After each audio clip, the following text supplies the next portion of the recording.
On the court side of things, have you ever, when you're traveling, are there like horror stories of I'm here.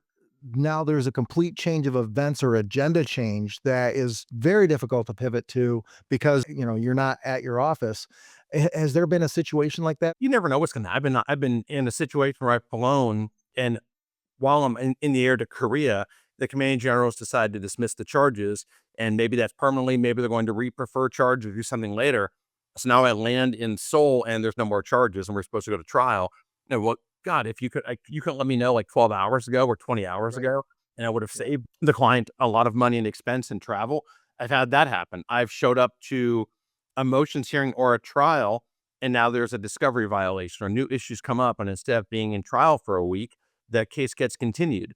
And so I'm supposed to be there for a week. The client spends a lot of money in traveling me there. And instead of doing the trial and new evidence comes up or some issue comes up inherently that we weren't anticipating, that you couldn't anticipate oftentimes, and trial gets continued. Now I need to rearrange my entire travel plan.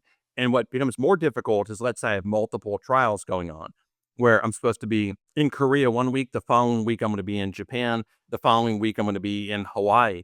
Well, if a trial gets continued and on Monday, now what? Now I need to change the entire travel plans, which is oftentimes difficult to do. And it's like, well, do I head home? Do I come back? Who's covering the cost of all of this? And that's a lot of things you have to work through. You just have to be very flexible in these cases, especially when you're traveling these long distances. Again, it's one thing if I'm going to, if traveling somewhere close, I'm traveling to a naval base in Florida or to Eglin Air Force Base in the Panhandle. Sure, I can come around, I can be back home in 2 hours. Well, I'm 20 something hours away, and I'm 20 hours and $10,000 away. So you have to be able to pivot pretty quickly and figure that out. And that's happened more times than you can even think about, where you anticipate one set of circumstances happening and another does. Or Yeah. the opposite can happen where a trial is scheduled for one week. And because oftentimes these prosecutors underestimate how long it will take to try a case, maybe it's Thursday and we're supposed to be done on Friday. They're still trying their case. And then, there's no way in hell we're going to be done in a week, but I have to be somewhere the following week. Then what? And they're like, well, Your Honor, we're ready to go. We can just push into next week. And I said, well, I can't.